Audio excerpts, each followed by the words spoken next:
Hey YouTube, doing another review here. I've got a couple of Corsair mouse pads that I wanted to do a review on. I've been meaning to do the review of this MM600 for a long time. I've had it for over a year.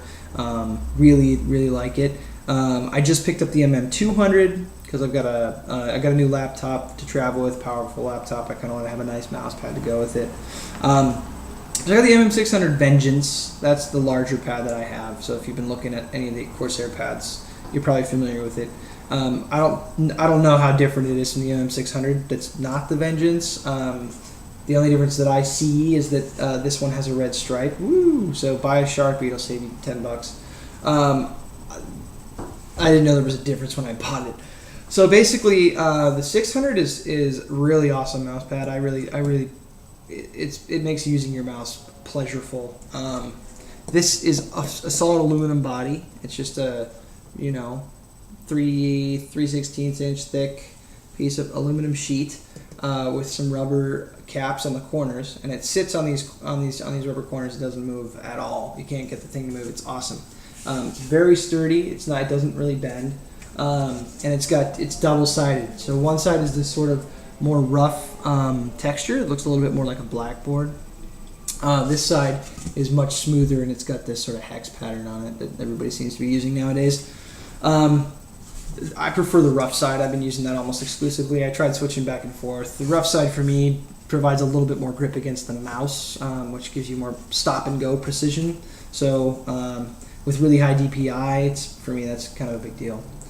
So that's that. I highly recommend this mouse pad for a desktop setup for sure. It's not exactly mobile just because of its size. This is the MM200 flippy floppy mouse pad. Came in this box, just got it today.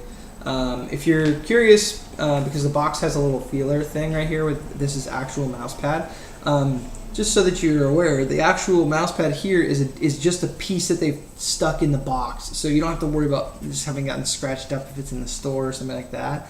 This is a sampler piece, and it's not part of the mouse pad that comes out of the box. So that was really cool that they did that. But the mouse pad itself is like, I don't know, 9x12 or something like that. Not very big. It's pretty much the same thickness as the MM600.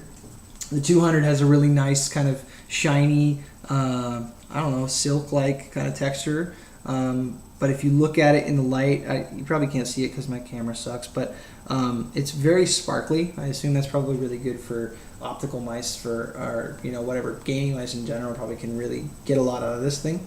And then on the back side, it's just got this really heavy rubber texture that's pretty nice, and you put it down and it doesn't move so much. So I'm going to tilt and do a little comparison here. I'll be testing with the Corsair M95 mouse, which I am totally in love with. It looks really nice at night. Obviously, it's got this cool logo and all the lights shining and blah, blah, blah. But basically, you can see, well, let me try it without the pad first. You can see it on just the table. So this is just a standard wood table, right? Just sanded with a little finish on it. Pretty much what you'd find in a coffee shop or whatever. I'm just kind of nudging the mouse around here a little bit, and you can see it'll move a ½ inch for every push, maybe an inch. These are just kind of light little love taps, no big deal. So that's that. If you put it on the mouse pad now and jump it around, I can get it to move considerably farther. You see how much more, how much.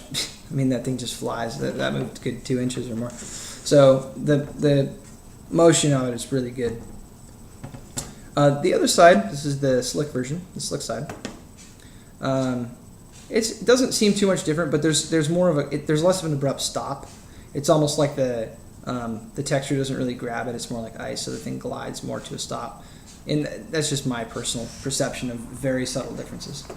And then as far as the 200 goes, same deal. Let me take it off here so you can see it. Down here. The 200, not nearly as slick as the other pads, but it feels really good. And the nice thing about this rubber pad is that it's less fatiguing on the base of my hand. I usually get fatigued here because I rest my hand here when I'm not using the mouse. So this feels really nice already. Like, that's the first thing that I noticed using the pad. Wiggling the mouse around really otherwise feels like a pretty normal surface. It's definitely not as slick, so keep that in mind if you're looking for a slicker surface. The 200 might not be the way to go because it's not as, I mean, like the 600 is super slick, the 200 is still slick, but it's not nearly as crazy as the 600. So the 200 is definitely more portable. Pretty excited about that. So I'm excited to use my new 95 and the 200 in conjunction with each other on little excursions for work. So I hope that this review's been helpful. Don't subscribe to my channel because I don't care about that, and I hope that you have a wonderful day. All right, cheers.